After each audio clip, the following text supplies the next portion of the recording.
Are you afraid of success?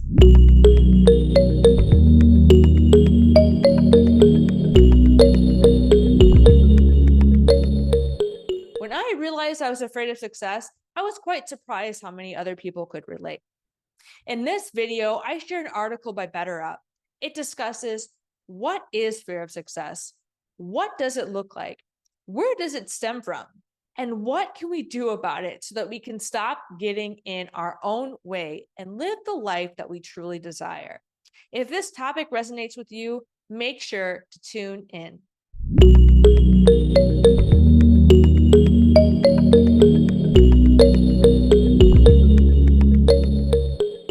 My fear of success showed up in ways where I didn't pursue the dreams that I truly desired, and I tended towards self-sabotage. While there's many reasons why we may do this, I'm going to share an article by BetterUp that talks about that. Today, I want to lean into more about what we can do about it. So I'm going to share the BetterUp article with you, and I will link it down below. But for anyone who relates, if you're afraid of success, how does it show up in your life? Comment down below. And if you like this channel, make sure to smash that subscribe button while you're there. So this article from BetterUp, it's called Fear of Success. Why are we sometimes afraid of being our best? It's by Christine Moe from December 6, 2021. Christine starts by prompting us what is the fear of success. So you can go to this article, which will be linked below, and take a read at that. 6 ways fear of success shows up in our life. So I want to go over this. Fear of success might show up as avoidance. We might avoid being the center of attention, being praised, or use other avoidance strategies, which could be not applying or being on social media all day. Procrastination might delay starting or completing a project, and that might cause us to miss the opportunity altogether or develop a project that's not that great. Perfectionism, we might quit prematurely right when we're about to succeed, and I did that a lot. Self-sabotage, I can relate to that. Can you? Self-destructiveness at its worst, the fear of success may involve self-destructive behavior. So how do we identify if we do have fear of success? Now, these are not going to be specific to fear of success, but just check in. If you're getting close to success, you're starting to feel a lot of anxiety. Anxiety can be good, and it usually shows that you actually really care about that pursuit. So anxiety is really only bad if it starts to get in your way of success or functioning.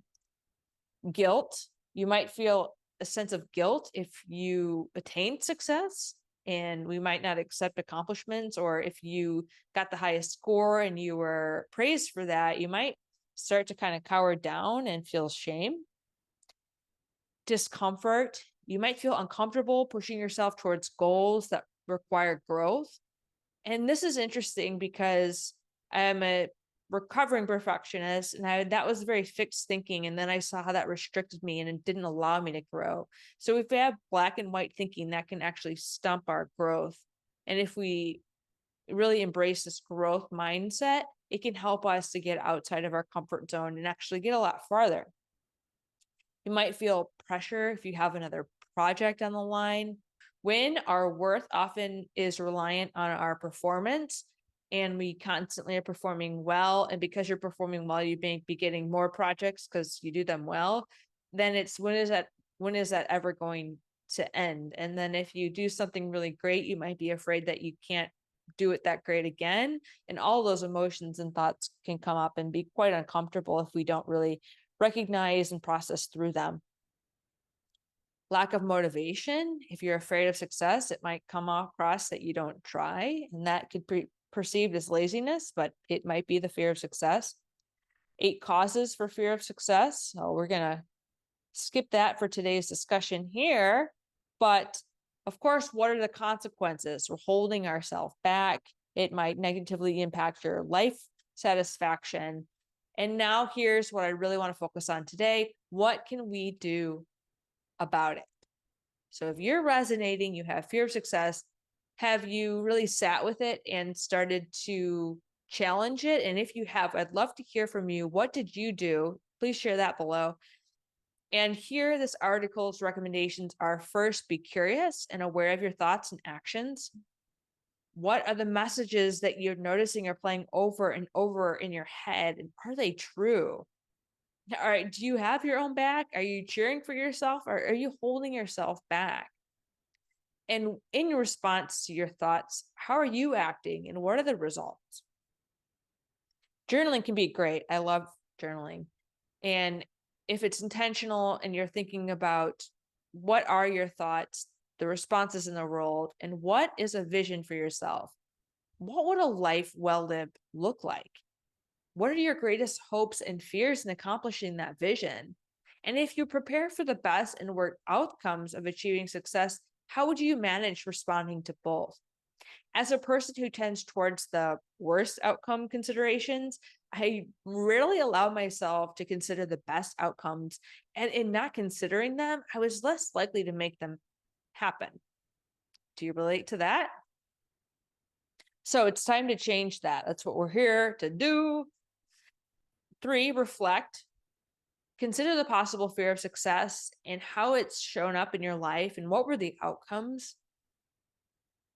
And acknowledge that fear. Do it, write it, put it out in the open. You're not alone. I know that because when I shared this article and shared my commentary about having a fear of success, many people also said that they share that feeling of fear of success. So you can explore the origins of your fears. This can be something that happened in childhood, adulthood. This might warrant therapy, journaling, checking in to process through. And then what would it feel like to visualize your success? How do you define success and what would it look like to you? Make sure to share that. I'm really curious.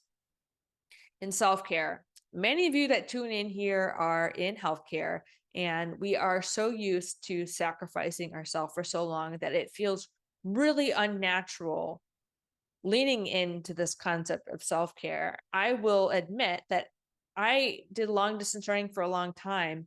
And when I even had the time, I would feel guilty going to the gym because I thought I should be working, I should be studying. And so it may take quite a bit of unlearning to really lean into what would it look like to give yourself adequate self-care, to manage the stress, the anxiety, to eat the healthy foods, to move in a mindful way, to sleep, to spend time with loved ones. And how would that impact the quality of your life? Also, what's holding you back on that? And if it's thoughts or it's a perception of not having enough time, is it true? It may or may not be.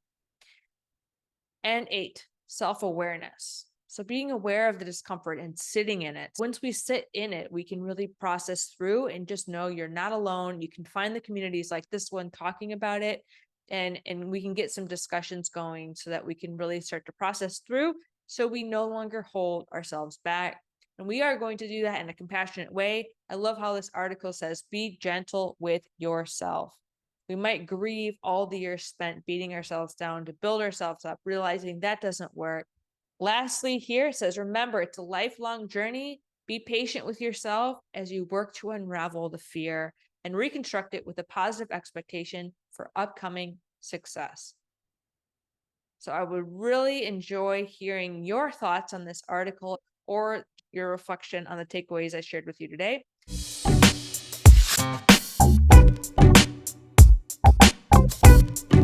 I hope you find the article and this discussion helpful. If you like the content, please make sure to smash that like button. If you enjoy the community, please make sure to subscribe if you haven't already and invite anyone else who may benefit. I would love to hear from you and what additional topics you feel would benefit you to explore together. Until next time, I hope to see you around the community.